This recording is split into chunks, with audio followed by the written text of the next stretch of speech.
MBA fans and friends, we're back for another edition of the Investor Spotlight with our economic development investors from Space Inc. So I'd love to welcome my guests today, Paddy and Kathie Hobohm.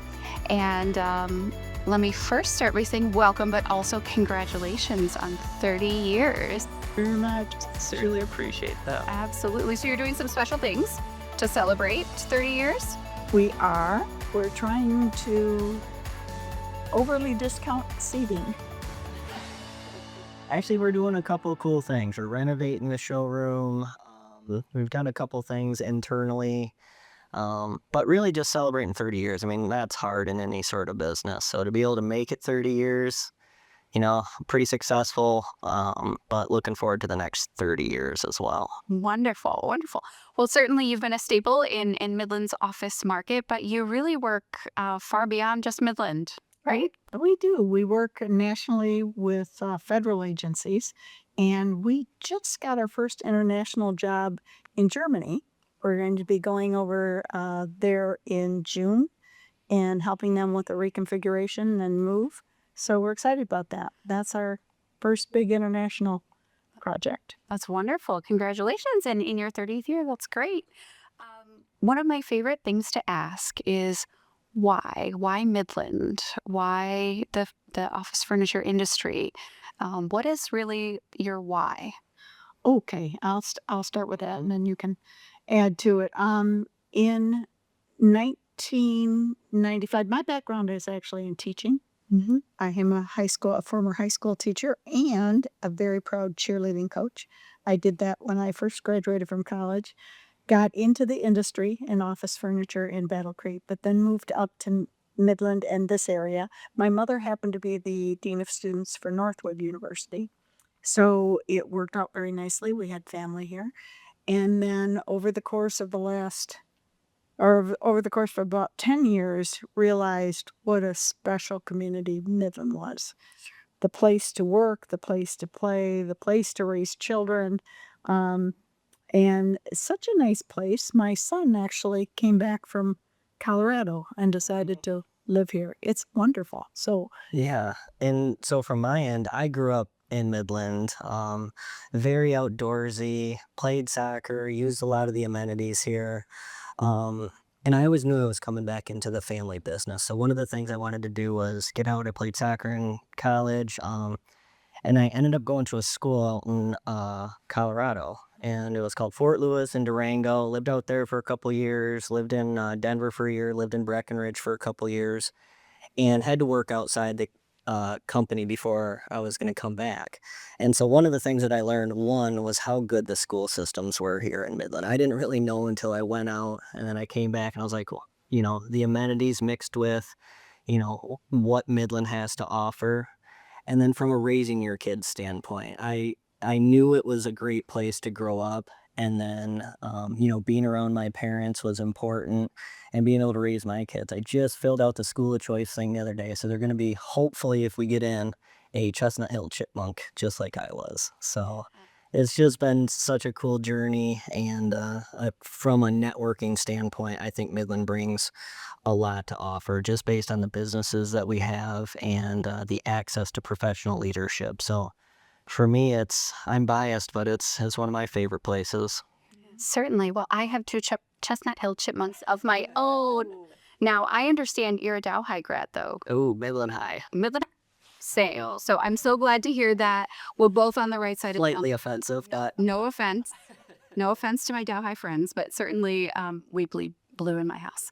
So, well, that's all wonderful. And you mentioned in your last comment the accessibility of leadership in Midland, and that's something that we talk about quite a bit from our My Pros group through to our talent work. And one of the things we hear from emerging talent who's maybe considering Midland as a place to really get into their career is how impressed they are with how accessible leadership is and the opportunity to really flex those muscles. So it's something we feel is really important. So in that, as we're kind of growing into leadership or, certainly being a leader in our community, I'd love to know maybe if there's a challenge so far in your career or during your time leading Space that really forced you to to level up and grow? And how did you tackle kind of that challenge in emerging into leadership? Well, I think you level up and grow every day. So really, you're not a small business owner unless you can do that on a consistent basis. Um, I was very blessed when I came through the businesses in Midland when I first started out, and had spectacular mentors. Most of them were men. I did have a woman mentor, but most of them at the time, just because of the year that I went, started the business and everything, most of them were men. Very kind, very smart, very helpful. I mean, it was a gift that I had a chance to have mentors. And so, because of that, we've always had a mentor program that we've asked everybody, our second generation leadership, to go through. And Patty's had as good of mentors as I have.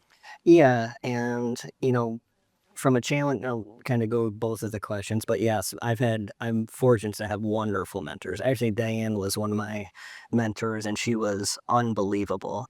But honestly, watching Kat's given her time to so many people over the years. You're consistently talking with 3 to 5 business owners, and I do think she brings up a good point that younger female business owners, she's very approachable and she understands what they're going through. So I've had access to it. I've seen my mom be able to reciprocate that back, but that has been one of the, biggest, um, you know, benefits of being here in Midland.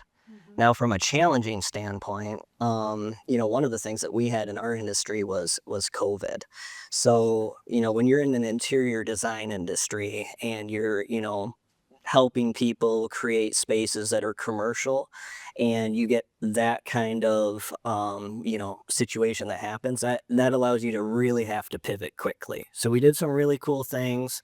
We were able to look at the business a little bit differently. I think it made us, definitely more battle hardened, but way better financially with the numbers, as well as staying continuously innovative. So that to me was one that was a little bit tricky, but the business was better because of it. Yeah, I agree. 100%. Did your mission, vision, values, or change during that time where you really had to consider maybe an innovative approach that forced you to look at that differently? Or has your mission, vision, and values really stayed the same through that process? I think the mission's evolved because you're changing a leadership into second generation leadership. Our vision really hasn't changed, evolved a little bit, but really hasn't changed, and our values absolutely haven't changed. So community service is big, sustainability is big. Um, Having a great core group of people that you hire that have service hearts, who certainly enjoy creating, positive client experiences, that hasn't changed. Yeah. I'd say if anything it evolved. To Kat's point, the core values have been the core values. I mean, they are etched in stone. They guide a lot of our decision making, but we have continuously evolved, to create an efficient, business model. I got to get a lot of credit with that. She's always been very innovative with pushing the envelope.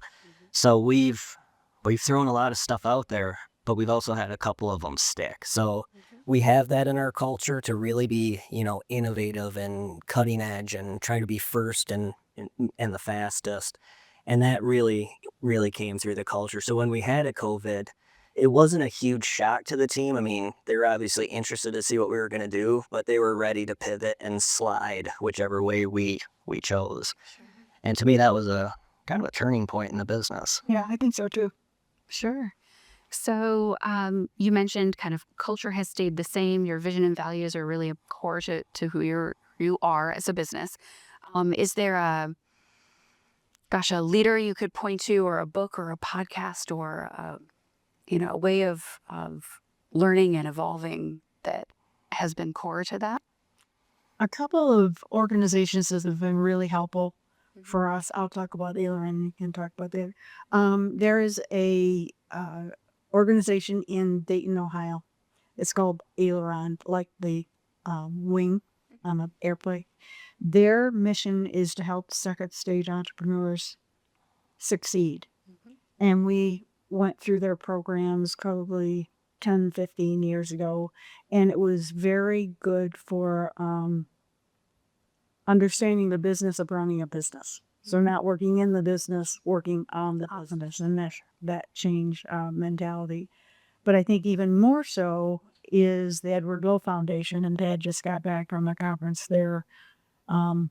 Edward Lowe is a big deal. So Yeah, for me, Edward Lowe really resonates. It fits a lot of my style. What Edward Lowe did is he created kitty litter. He ended up exiting that with, I don't know, a lot of money and resources to be able to put into something. So what he did was he created this piece of property. I think it's 2,000 acres.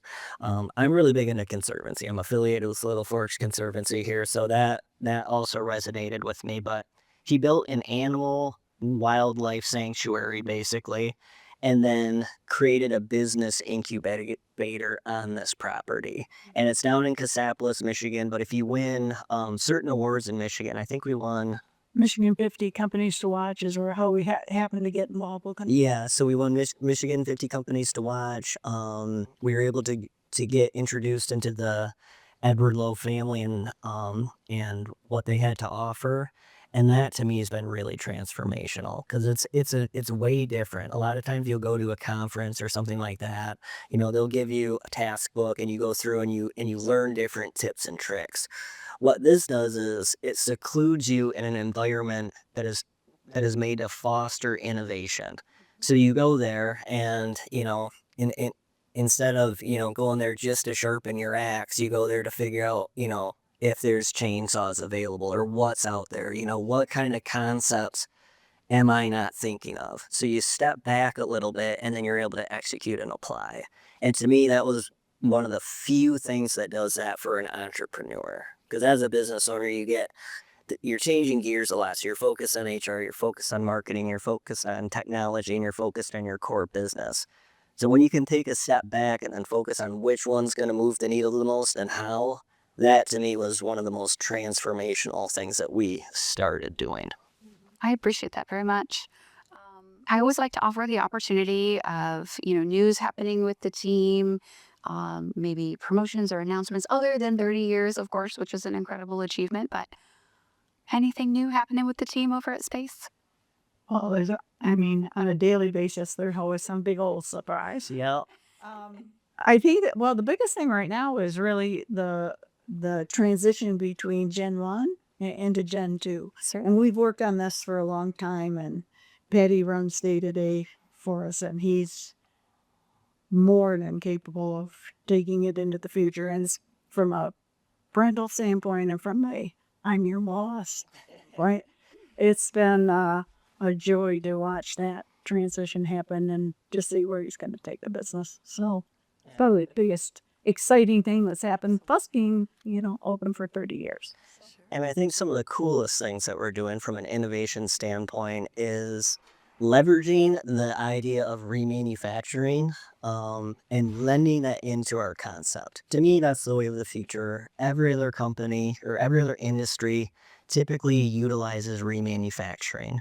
So to us, what that looks like is, obviously we're able to provide beautiful interior design. We're able to incorporate those business drivers, but to us, blending. So what that looks like is, can we reutilize existing assets? Can we extract value? Let's keep them out of all these local landfills that can be really impactful. And then when we do a new project, does everything have to be new? Like for this table, the top we can do new or we can do a recycled top, but the base is the base. And if we find a base that looks identical, you're happy with it, and we can eco-friendly paint it, keep it out of the landfill, reduce the cost, and allow you guys to use these resources on something that's going to help your business grow. That to me is the wave of the future. And we always joke at Space, the ones that have kids, we want to make sure that our kids know what a polar bear is in the future. So that kind of concept and protecting the environment and doing it locally. We think we're first to the market on this, and there's a high level of opportunity out there. Certainly. And it certainly fits with your kind of servant's heart in conservation and some things that really resonate with you personally as well. I always find that's the best spot with my entrepreneurs. They can hit those two sweet spots. That intersection is where it's at. Well, wonderful. Well, I don't have any more questions for you, but I'm just so grateful that you took the time to sit down with me and share and celebrate alongside you 30 years in business and a transition to Gen 2. Not every business makes it there, and so super proud of what you've accomplished and so glad to have you in our Midland community. Oh, thank you very much. We appreciate it.